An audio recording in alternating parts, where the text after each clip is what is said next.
Hello, good morning, good afternoon, good night, good day. How are ya? It is the TTP Field Manual. I am your host, Joshy. It is just me today. I do not have Jonny with me. He has been called away to do big boy jobs in his big boy job, which means you're, whether, unfortunate or fortunate, I'll leave that up to you. You're stuck hearing just me. Before we get into today's episode, I just want to remind you that we do have a Instagram, TTP Field Manual. You can listen to us, you can see us post stuff, you can just have more of us in your life. But let's say you don't want to listen to us on social media, that's okay. Just listen to us on your podcast app. Why don't you leave us a review on Spotify, on Apple, wherever you want it, and maybe just tell your friends, look, hey, I've been listening to this cool-ass podcast. There's these guys, usually two, sometimes there's one, but there's these guys that do a great podcast. Thank you very much. What else do we got? We got our book club. The next episode that comes out will probably be our book club discussion on Fulgrim. Horus Heresy Book Club. That is Horus Heresy book number 5. You don't need to read 1 through 4 to understand what's realistically going on in Fulgrim. We've already announced what our next book club is, though. Angel Exterminatus. Another Horus Heresy book. I don't actually know what number it is, but you can listen to it or read it, and eventually we'll do a book club on it. That's all the sort of show notes. Probably wondering, if you didn't read the title, what are we? What am I going to be talking about today? Whenever, Jonny has not been available in the past, my usual co-host here on the TTP Field Manual, I just pulled out an episode that we've held in reserve. Actually, no, that's only happened once. This will be twice. The only other time this has happened where he's been unable to make our recording, I put out Lord Invocatus, a episode of lore around just a singular character that was left over from our scripts and recording sessions last year when we were doing an end-of-year advent calendar of sorts. Today I'm going to be talking about another character that I had written a script for that was never recorded. What that means is, this episode is probably going to be a little bit shorter. Those advent episodes were short to begin with, and now when it's just me talking to you, without Jonny to weigh in on some commentary, probably won't be too long of an episode. But who am I talking about? I'm going to be talking about Gabriel Seth. Gabriel Seth is the chapter master of my favorite of the Space Marine chapters, the Flesh Terrors. The Flesh Terrors are successor chapter of the Blood Angels, and they are possibly my favorite.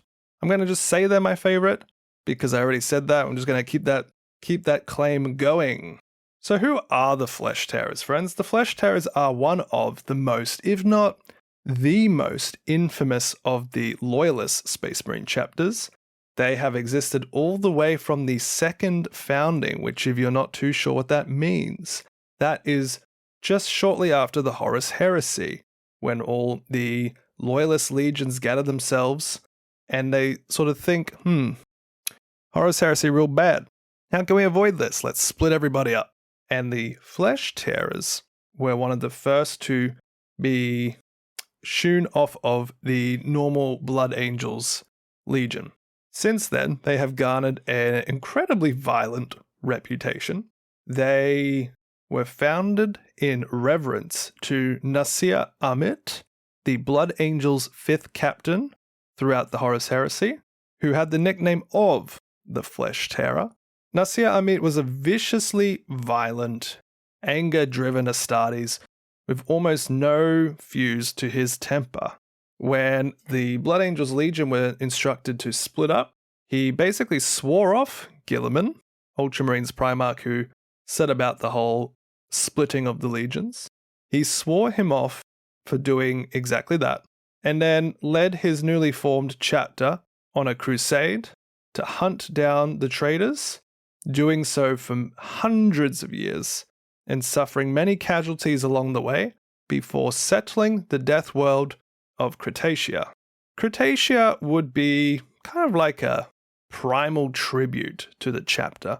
Cretaceous is a planet filled with natural predators, some even rivaling the Imperial Titans in their size. These predators would be hunted, of course, for security, because they pose quite the risk, but there's also a bit of fun to be had in hunting something huge, isn't there? The flesh tearers would discover humans with an almost prehistoric nature to them upon the planet, a race of humankind determined pure and with minimal mutation, but relatively no linguistic intelligence. Through Space Marine indoctrination, you could essentially teach these people, despite the lack of language. The savages of Cretaceous would become then the chapter's recruits. Pretty athletic, pretty resilient people surviving on this world of dinosaurs and whatnot. I have a quote here from Nasir Amit. "We named it Cretaceous, from the ancient Baal Sanskrit meaning birth of Ra. Like us, Cretaceous was a consummate killer. Violence lived in its very air. Its winds were the lash of a terrible beast striking out to flay us from the skies.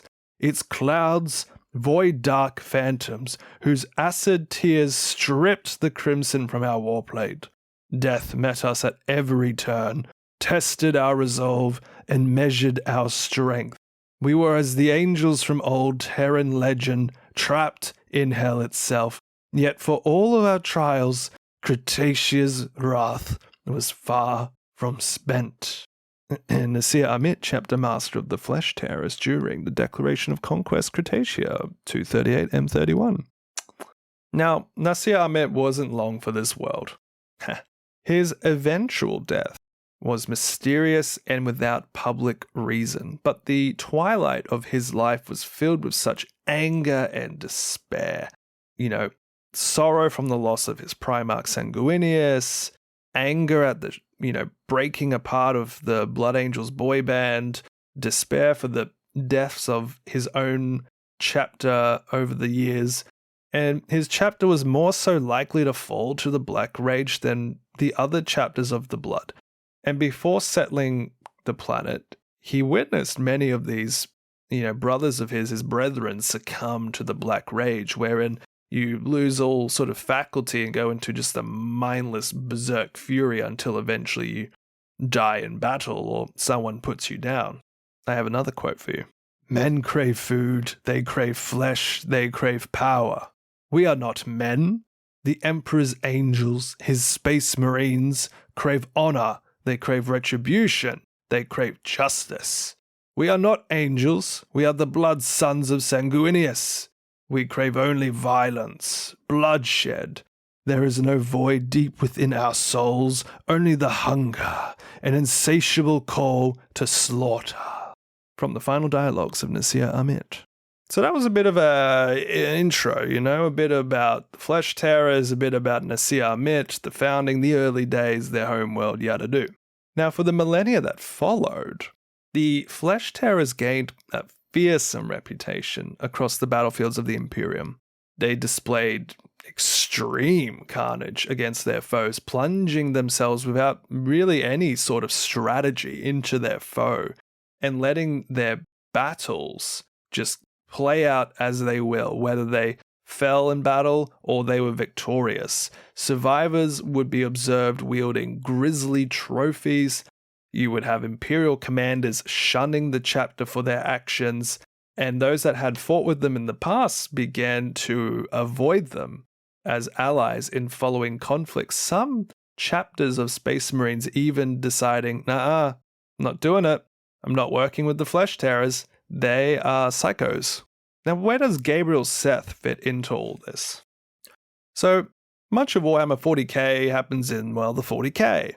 If you were paying attention, the founding of all of the Flesh Tearers stuff was 31,000. A lot of the gap between the Horus Heresy publications and 40k is left relatively unexplored. It's a bit of a myth, a bit of a mystery of time. But Gabriel Seth has definitely been the chapter master of note for the Flesh Tearers for their presence within the 41st millennium. Now, Gabriel Seth was inducted as chapter master almost 200 years before the eventual devastation of Baal. which we'll talk about. And Seth inherited quite the burden. Now, the chapter was pretty much in ruins. The reputation we've already touched upon, not good. The Black Rage, very common. The attrition rates in battle, pretty darn high. The chapter had quite little life in it. And even the various sanguinary priests, which are a Blood Angel's version of a medic or an apothecarian, basically confirmed this. They were on their last legs. But Seth, quite a hot-headed, force of will, this fellow. Gabriel Seth aggressively decided, aggressively being the keyword, he would not let his chapter go quietly, but not at the cost of their honor. He's very loyal to his chapter. He understands his chapter, but he was going to do all that he could to make sure they would be as okay as they could be. What this entailed was that he would actually deploy the Flesh Tearers extremely far from other loyalist forces so that his chapter could go about their own manner of war uncensured. There would be no other Imperial forces who could observe and therefore criticize the Flesh Tearers because they were yonks away. But because the Flesh Tearers are pretty bloodthirsty, Seth could not keep them idle for very long. And so he decided to essentially continue the chapter as a bit of a crusading force from world to world to world. But he would obviously need more recruits. So the homeworld of Cretaceous, under Seth's decree, became a lot more industrialized, producing more weaponry, more recruits, and as the somewhat crusading fleet of the Flesh Tearers would save various systems, dealt with pretty testing foes, and obviously not doing too much in the way of collateral damage anymore. More on that later. The sort of reputation of the Flesh Tearers did slowly improve, not really to dissuade the people they'd already wronged in the past, but newer faces on the block weren't, too displeased with them. But Seth would, take a lot of the brunt of censure. He would actually be ridiculed by other chapter masters of the blood, meaning other blood angels and their successors. But he could care less. At some point, a chaos-orchestrated civil war befell the Blood Angels. This would be so impactful that the chapter itself would sort of be crippled, and Chapter Master Dante of the Blood Angels requested a tithe of Marines to be transferred from the Flesh Tearers to the Blood Angels. And instead of honoring the tithe, the chapter master Gabriel Seth would basically tell him to F off and said, if you're so weak, you may as well step aside and let us take over. Oh boy. But, that's just another day in Blood Angels politics. At some point, Gabriel Seth would even have to fight the notorious Asterath the Grim. Asterath the Grim is sort of the Grim Reaper of the Blood Angels, a winged, jet-packed individual carrying a bloody axe, whose whole purpose is to travel the galaxy, following the sort of psychic beacon of more Blood Angels, Marines, and their successors succumbing to the Black Rage. And obviously, really aware of the Flesh Tearers' high concentration of fallen to the rage, fallen to the music, and Seth would at some point snap, be like, nah, not having any more of this, and would fight him. He would fight Astrath and tell him to F off. And then following that, Seth would eventually be called to, defend his chapter, defend his reputation, because he's told Dante to F off, he's told Asterath to F off, and people weren't, particularly pleased about all of this, as you could imagine.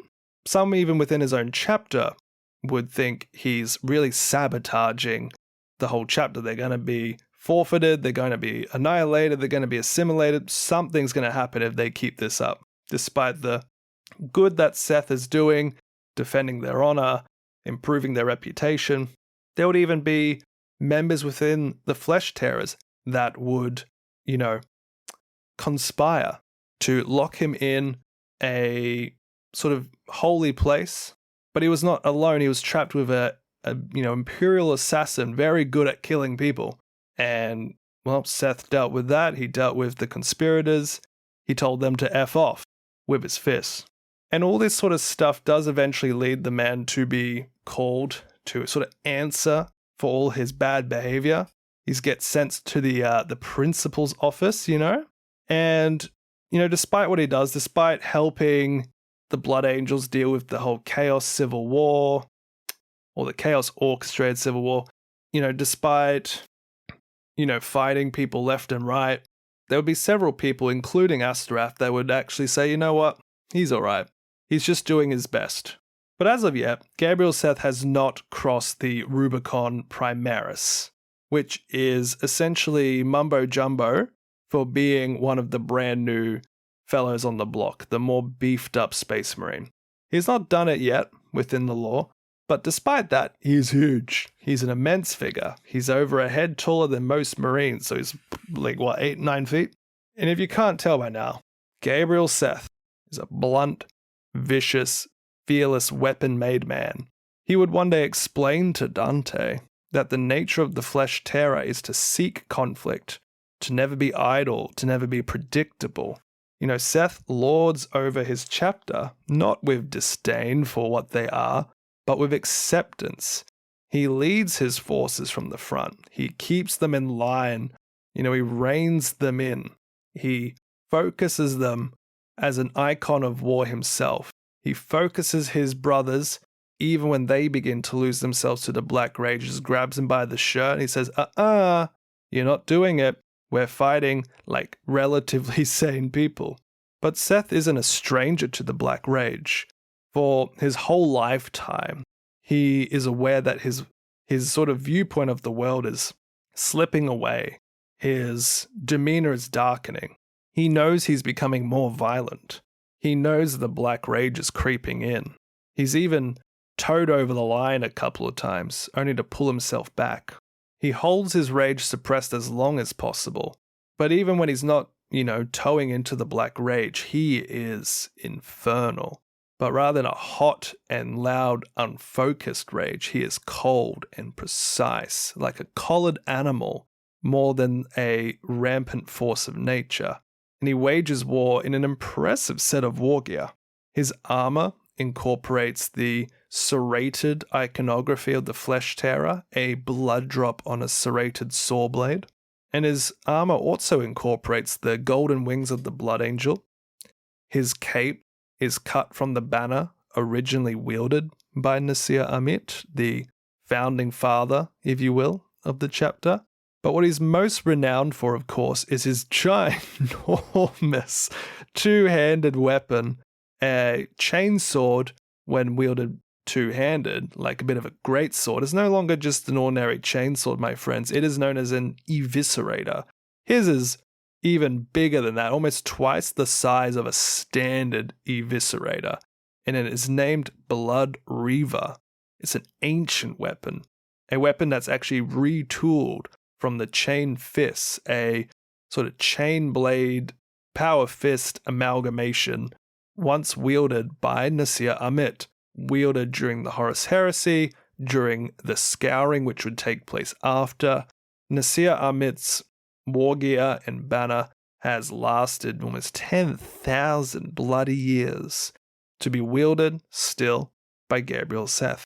But what are some more specific conflicts of Gabriel Seth? Well, during the Third War for Armageddon, if you've been listening to previous episodes, we've been talking about Armageddon. But during the Third War for Armageddon, over 500 Flesh Tearers would be deployed in conflicts against the Orcs. But boy oh boy, they were so beyond savage that the Orcs themselves labeled them Eaters of the Dead and would flee battles against the Flesh Tearers. That's how violent these people are when they're actually in battle. They are no longer somewhat civilized, slightly emotionless, demigods. No, they are violence incarnate. The flesh tearers, however, would become so overwhelmed with battle. Armageddon, everything's going on. You can hear more about it in our previous episode, Armageddon Out Here. The flesh tearers would turn their aggression, unfortunately, against Imperial defenders once they had slain all nearby orcs. This would lead to pretty much their downfall, politically speaking, when they pushed the orcs into the guns of the Adeptus Sororitas, only to tear apart all the nearby Imperial garrisons once the orcs were defeated. Now the sisters, of course, seeing this, horrified, but refused to fight them because there's still space marines, like they're still our allies, They retreated, but they would declare them traitors excommunica. And then that brings Gabriel Seth into that sort of political censure. The chapters of the blood led by Dante would then hold him for, a measure of his character and to essentially, be put to trial. The trial of blood. We talked briefly about this already with Asterath the Grim standing up for him, but most of the chapter masters present were like, nah, this guy sucks ass. He's not cool. He's too wicked. He's too violent. He's insane. No better than a dog. But, at some point, there would be a little effer. Fabius Bile. Fabius Bile. I'm so sad that Jonny isn't here to talk about him. Fabius Bile, a chaos marine, apothecary, flesh crafter, mutant maker, Frankenstein of chaos, would be trying to steal some of that juicy Blood Angel's gene seed, the little organ that makes Space Marines. He tries to get him some. And if I'm not mistaken, shortly after the trial of blood, there would be the attack from Bile. And, not Nasir. I was going to say Nasir, Gabriel Seth is obviously defending it. He's not a douche. He's violent, but he's not a douche. It was stuff like this, defending Bile against Fabius Bile, dealing with the mutant abominations he unleashed, teaming up with Dante in these vaults. Despite the whole, if you're so weak, let us take over. Despite all of that, Dante really would take a sort of a keenness to him. Like, I don't love him, but he's pretty cool, He's pretty fun to have around in a scrap, which, unfortunately, a scrap wasn't too far away. We now get to the devastation of Baal. So we have 200 years of Gabriel Seth boosting the chapter up. He's fought in the wars for Armageddon.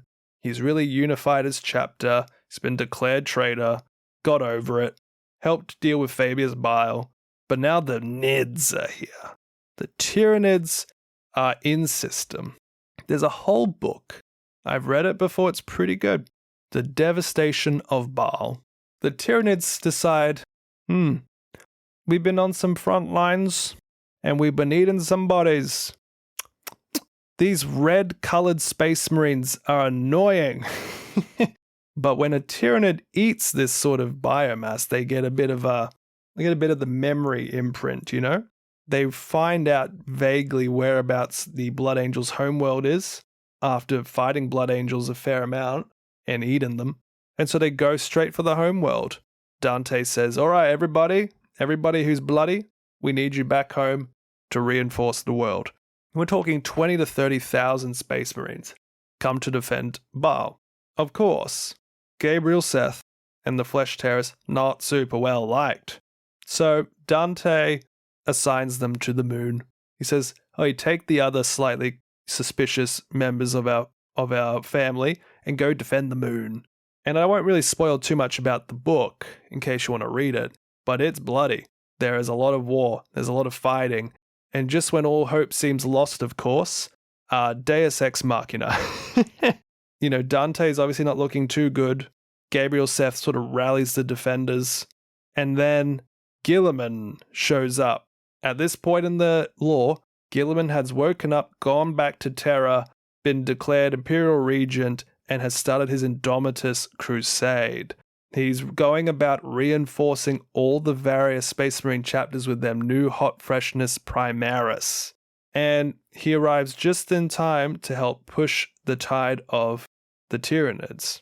If you read the book, you know I'm not entirely saying the truth, but if you want to know the truth, I suggest you go read it. So Guilliman reinforces all them chapters. In a bit of a, honorific to Nasir Amit, Gabriel Seth basically told him to F off. They're not really flesh terrors. They're just ultramarines painted red, And even Guilliman would sort of think, I remember the flesh terrors, those bastards. But all good now. The chapter's back. Through all these wars, through all of these political censures, Gabriel Seth and the flesh terrors are back to full strength now that they've been primarisified. Since then, they've been on cleanup duty. They've been going around to nearby star systems fighting remnant Tyranid splinter fleets, including fighting a huge hulking psychic-style Tyranid that was feeding on little conclaves of astropaths and other psyker humans. So Seth and the Flesh Terrors are on cleanup duty, post-Devastation of Baal. That's all we really know. But the Flesh Terrors are pretty well beloved. They have an extremely engaging dark red with black color palette, green eyes, green plasma, the bright white serrated saw with the blood drop on the top for an icon. They're sick. They don't have rules specifically. In previous editions, they had supplements to make them more of their own thing. But in 10th edition Warhammer 40k, the Flesh Terrors are just fall under Blood Angels. You're not really, you're not locked in or out of anything. You could bring your Flesh Terror army, pick up Blood Angels rule set, and happy days. But if you have been listening to our previous lore episodes that were from this Advent calendar era, you might be aware that we've only picked characters that have a model. And Seth does. Or at least he did. In 2010, during what I believe was the 5th edition, Gabriel Seth got a miniature.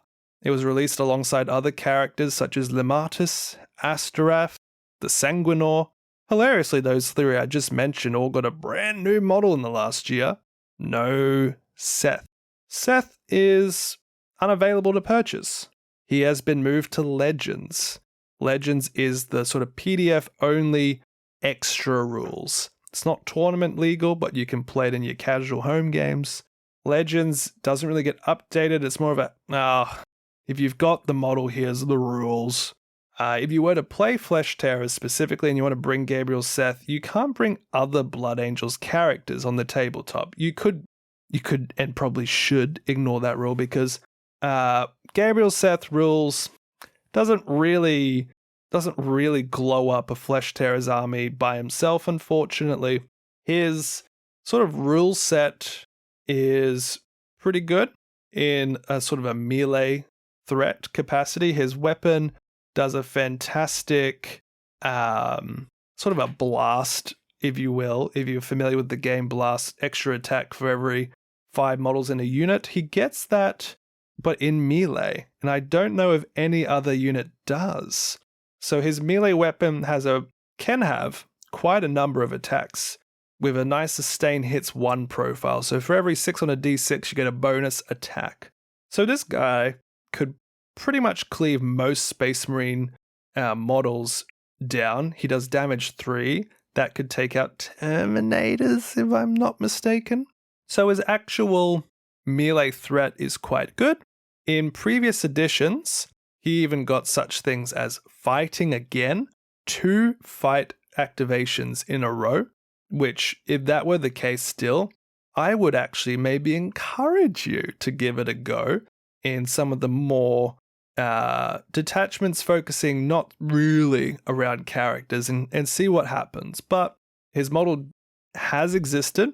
It doesn't scale well to the new era of Space Marines, but if you have him, you can still sort of play him. Not as good as he was. Maybe next edition we'll get a bit of a Flesh Terror supplement. I really am hoping for one. If you've listen to one of our previous episodes, what should every faction get next in Warhammer 40,000? Yes, I know, I endlessly plug. I'm vouching for Flesh Tearers to get a supplement for Blood Angels. I think it's high time they get a lot of praise. They're probably the most well-known of all the Blood Angel successors. Just do it. But hey, that's all the information I've got, except for another quote. Here it is. I remember the day Seth left a world to die. I remember the voices of our brothers, of those he left behind to die with it. I remember the day Seth proclaimed our lives worth less than the planet of the Legion that shunned us. I remember that day. It was the first day I believed him to have the strength to save us. That was Flesh Tearer's chaplain, Apollos. That was Gabriel Seth, the Flesh Tearer, presented by Joshy of the TTP Field Manual. Bum bum bum bum. No, but hey, thank you very much for listening to this small, solo-produced episode of the TTP Field Manual. I'm Joshy. Normally, I have Jonny with me. I almost guarantee he'll be back just in time for the next one. Adult jobs can be a little tricky when combined with a hobby project like our little podcast. We'll admit, it felt a little awkward to record on my own. There were plenty of times where I paused waiting and expecting a reply, to which there was none. But I've enjoyed talking to myself for the most part about one of my favorite characters in the setting. Well, one of my favorite characters within the Space Marines, mini universe of characters and stories. It's been cool. Flesh Tearers are great. Read more on them. Play them. Paint them. I have a squad of assault intercessors painted in a nice slap chop paint style, where you grab a model, you paint it black, then you dry brush grey, then you extreme dry brush white, and you've got already a sort of a natural hue with a little bit of grit to it, And then you use contrast paint, sort of a wash-like paint, and you just sort of go over the panels you want.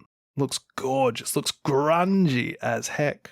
But hey, that was the Flesh Tearers episode presented by me. Next episode will be a Fulgrim book club, I think. If it's not, it won't be too far away. But listen to Fulgrim if you haven't. Listen to Angel Exterminatus if you have. Find us on Instagram. Review the podcast on your favorite app. Share it to your bloody friends, please. We love audiences. Thank you very much. We'll see you next time. See? No, that's not right. You'll listen to me next time.